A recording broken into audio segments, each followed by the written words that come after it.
মদ্যপান ও ধূমপান, মাদক সেবন স্বাস্থ্যের পক্ষে ক্ষতিকর। দাদু দিদাদের আসরে আজ শুনবেন শরদিন্দু বন্দ্যোপাধ্যায়ের লেখা মোক্তার ভূত। দাদু দিদিভাইয়েরা, আমাদের গল্প যদি ভালো লাগে কমেন্ট করে জানাবেন ও লাইক ও সাবস্ক্রাইব করবেন আশা করি। তাহলে শুরু করছি মোক্তার ভূত।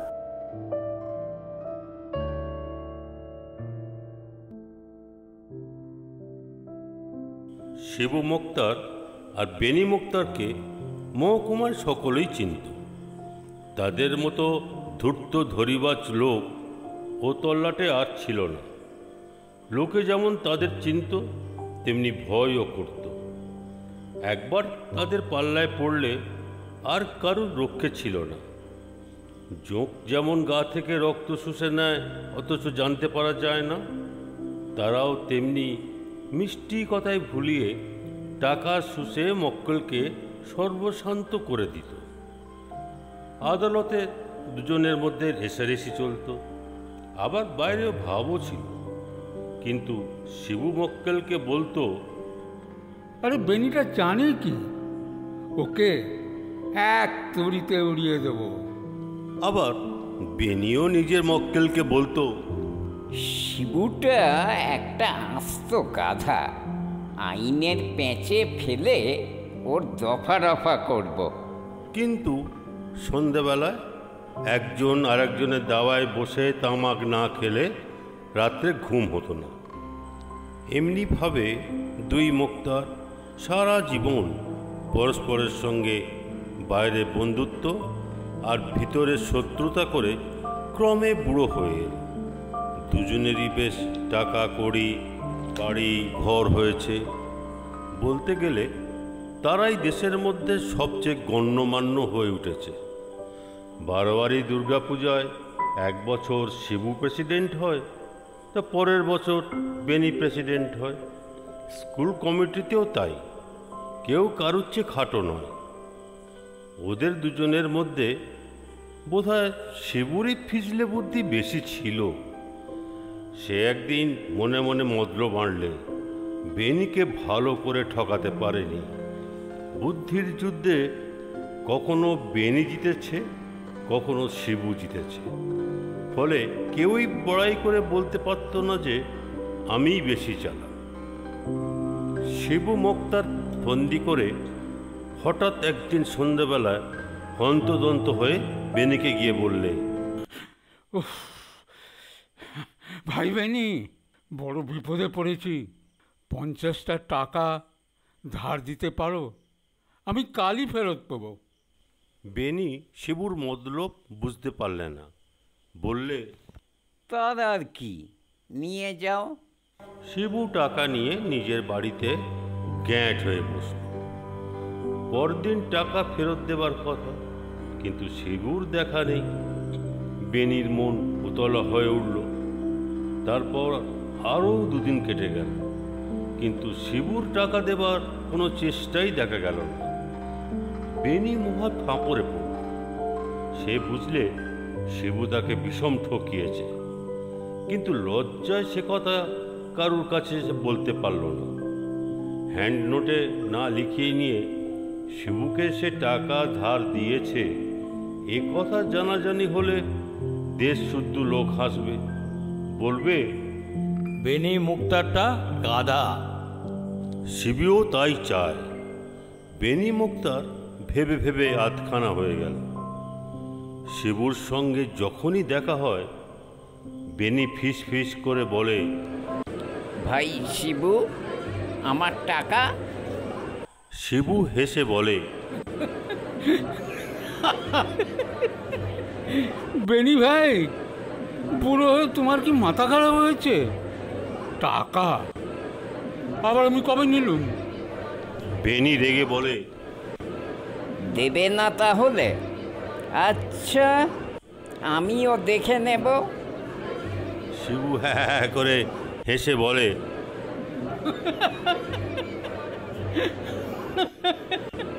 বেশ তো, মকদ্দমা করো না। হ্যান্ড নোট আছে? বেনির আগে দোঁয়াজ কোড়মোড় করতে করতে চলে যায়। ক্রমে কথাটা চারিদিকে রাষ্ট্র হয়ে গেল। বেনি 50 টাকা শিবু মুক্তার বেবাক ঠকিয়ে নিয়েছে। সবাই আহ্লাদে আটখানা। আহা হা, কাকের মাংস কাকে খায়। বেনিকে সকলে জিজ্ঞাসা করতে লাগলো, হ্যাঁ দাদা, তুমি নাকি লেখাপড়া না করেই শিবুকে টাকা ধার দিয়েছিলে, শেষে তোমার এই দুর্বুদ্ধি হলো। বেনি কিন্তু কিছুতেই মানতে চায় না। ঘাড় নেড়ে বলে, আরে না না, ওসব শিবেটার মিথ্যে কথা। দাঁড়াও না, শিবেকে আমি যখন একলা থাকে তখন শিবুর পেজেমির কথা ভেবে দোঁত কড়মড় করে আর গালাগাল দেয়। এমনিভাবে টাকার কথা ভেবে ভেবে বেনি অসুখে পড়ল।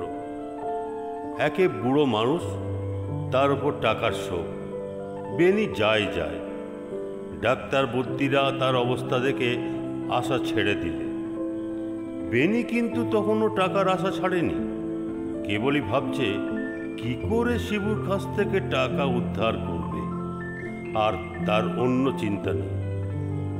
তখন বুদ্ধি নারী দেখে বললে, হরিনাম করো, গঙ্গা নারায়ণ ব্রহ্ম, গঙ্গা জল মুখে দাও। শেষে মরণের আর দেরি নেই দেখে বেনি শিবুকে ডেকে পাঠালে। শিবু এসে তার পাশে বসতেই বেনি আর সকলকে সরে যেতে বললে। সবাই সরে গেলে বেনি কটমট করে শিবুর দিকে চেয়ে বললে, আমার টাকা। শিবু মনে মনে হেসে বললে,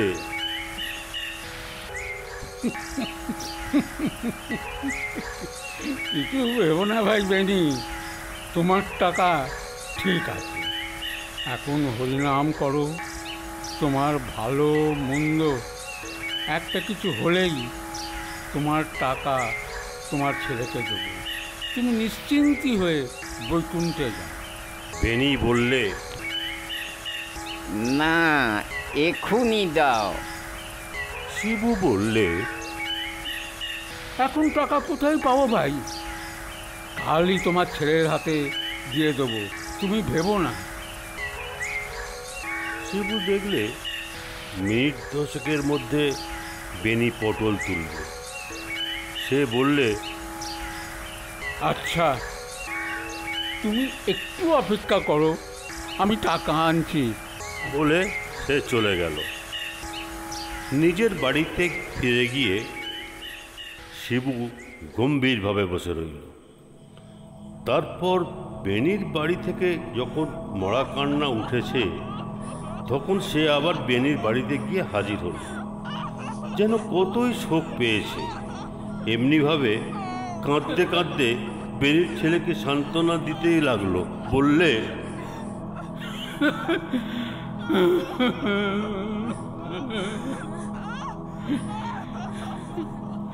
আমি আর বেনি এক মন এক প্রাণ ছিলাম, তাই শেষ সময় আমাকে দেখবে বলে বেনি ডেকে পাঠিয়েছিল। যাওয়ার সময় বলে গেল, আমার ছেলে নেহাত ছেলে মানুষ, দেখবার কেউ নেই, তুমিই দেখাশোনা করো। তা কিছু ভেবো না বাবা, তোমাদের সব ভার আজ থেকে আমিই নিলাম। বেনি আমার কাছ থেকে অনেক অনেক টাকা ধার নিয়েছিল, তা সে যাকে সে টাকা আমি তোমাকে দিলুম। হ্যান্ড নোটগুলো আমি সব ছিঁড়ে ফেলে দেবো। পাড়াপড়শি যারা ছিল তাদের মধ্যে কেউ বলে, কি আশ্চর্য, শিবুর সঙ্গে বেনির এত ভালোবাসা ছিল। ক্রমে বিকেল হয়ে আসছিল। পাড়ার অনেক ছেলে ছোকরা জুটে বেনির মরা কাঁধে করে শ্মশানে নিয়ে চলল। বলো হরি, বলো হরি, বলো হরি। শিবুও বন্ধুত্বের খাতিরে সঙ্গে গেল। ইচ্ছেটা বেনির শেষ দেখে তবে বাড়ি ফিরবে। গঙ্গার ধারে শ্মশান ঘাটে যখন সবাই পৌঁছল তখন সন্ধ্যা হয়। পশ্চিমের আকাশের আলো ঝিলমিল করছে। মড়া নামিয়ে ছেলে ছোকরারা কাঠের সন্ধানে বেরোলো। শিবু বুড়ো মানুষ, তাই সে মড়া ছুঁয়েই ঘাটে বসে রইল। কেউ কোথাও নেই। শিবু একলাটি মড়ার চালি ধরে বসে আছে আর ভাবছে, বেনিকে কি ঠকানোই ঠকিয়েছি। টাকাকে টাকা পেলাম, আবার বেনিটা মরেও গেল। এখন আমি একলাই মুক্তারি করব, আর আমার পায় কে? মনের আনন্দে শিবু একটা বিড়ি ধরিয়েছে। এমন সময় হঠাৎ পিছন থেকে প্রচণ্ড এক চড় খেয়ে শিবু প্রায় চিৎপাত হয়ে পড়ল। ধড়মড় করে উঠে চারিদিকে তাকিয়ে দেখল কেউ কোথাও নেই। বেনির মড়া চালির ওপর শুয়ে আছে। তাহলে কে চড় মারল? শিবু জীবনে অনেক মড়া পুড়িয়েছিল, তাই শ্মশানে তার ভয় ছিল না। সে ভাবলে, এ কি হল? তবে কি কোনো শকুনি কিংবা গিধ তার গালে পাখার ঝাপটা মেরে গেল? কিন্তু তাই বা কি করে হবে? আকাশে তো একটাও পাখি নেই। শিবুর বড়ই ভাবনা হলো। সে সতর্কভাবে বসে মড়া পাহারা দিতে লাগল। শিবু মড়ার পায়ের দিকটাতে বসেছিল। হঠাৎ মড়াটা এক পা তুলে ক্যাঁত করে তার পেটে এক লাথি কষিয়ে দিয়ে আবার যেমন ছিল তেমনিভাবে শুয়ে রইল। লাথি খেয়ে শিবু কোঁক করে উঠেছিল, কিন্তু তবু সে সহজে ভয় পাওয়ার পাত্র না। তার মনে হলো বেনিটা নিশ্চয়ই মরেনি। তাকে ভয় দেখিয়ে টাকা আদায় করবার এই ফন্দি বার করেছে, নইলে মরা কখনো লাথি মারতে পারে? শিবু বেনির নাড়ি টিপে দেখল নাড়ি নেই। গা বরফের মতো ঠান্ডা। তখন বুকে কান রেখে দেখলে শব্দ হচ্ছে কি না, কিন্তু বুকও একেবারে নিস্তব্ধ। এই দেখে শিবুর ভীষণ ভয় হল। বেনি যে মরে গেছে তাতে সন্দেহ নেই, সুতরাং এ বেনির ভূত না হয়ে যায় না। বেনি যে ভূত হয়েও সেই 50 টাকার কথা ভোলেনি তা বুঝতে পেরে শিবু উঠে পালাতে গেল। কিন্তু পালাবার জো ছিল কি? যেই সে মড়ার বুক থেকে মাথা তুলতে যাবে, অমনি বেনির মড়া ধড়াক করে চালির ওপর উঠে বসে দু হাতে তার গলা জড়িয়ে ধরল। শিবু গলা ছাড়াবার জন্যে যতই টানাটানি করে, বেনির মড়া ততই তাকে জোরে আঁকড়ে ধরে। শেষে সেই শ্মশানের ওপর মড়ায় মানুষের দস্তুর মতন কুস্তি বেঁধে গেল। এ ওঠে তো ও পড়ে, ও পড়ে তো এ ওঠে। শিবু যেই পালাতে যায়, অমনি বেনির মড়া তাকে লিঙ্গি দিয়ে ফেলে দেয়।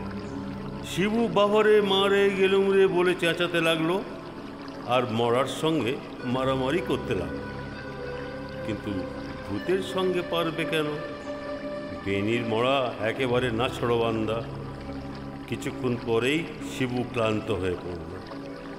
ইতিমধ্যে ছেলে ছোকরারা কাঠ জোগাড় করে ফিরছিল। তারা শিবুর চিৎকার শুনে দৌড়ে এসে যে দৃশ্য দেখল তাতে তাদের বুকের রক্ত প্রায় ঠান্ডা হয়ে গেল। তারা দেখলে বেনির মড়া আর শিবু চালির ওপর পাশাপাশি গলা জড়াজড়ি করে বসে আছে। মড়ার মুখ বিন্দুমাত্র বিকৃতি নেই। তার একটা হাত সাঁড়াশির মতন শিবুর গলাটি জড়িয়ে আছে। শিবুর মুখ ভয়ে নীল হয়ে গেছে। সে মাঝে মাঝে উঠে পালাবার চেষ্টা করছে, কিন্তু পালাতে পারছে না। বসে পড়ে ঠক ঠক করে কাঁপছে। শিবুর ছেলেও এসেছিল। তাকে দেখে শিবু ভেউ ভেউ করে কেঁদে উঠল, বলল,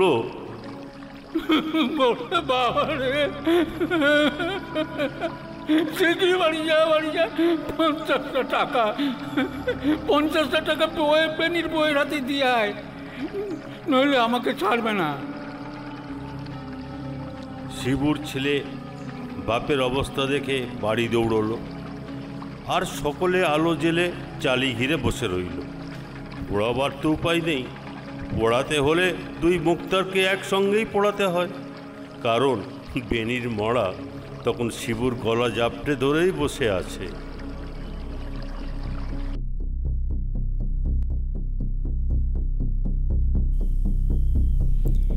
দাদু দিদাদের আসরে আজ শুনলেন শরদিন্দু বন্দ্যোপাধ্যায়ের লেখা মুক্তার ভূত। গল্প পাঠে মনোজ রক্ষিত, শিবুর ভূমিকায় তিমির দাস, বেনির ভূমিকায় রুদেন্দ্র ব্যানার্জি, বদ্যি অনুপম দাস বর্মন, প্রতিবেশী সুনীল রায় ও অমিত দাস। সঞ্চালনায় আমি সুতপা রায়চৌধুরী। এডিটিং ও সাউন্ড এফেক্টে অনুপম দাস বর্মন। আগামী দিনে এই আসরে আবার একটি নতুন গল্প নিয়ে হাজির হব আমরা। শুনতে থাকুন দাদু দিদাদের আসর।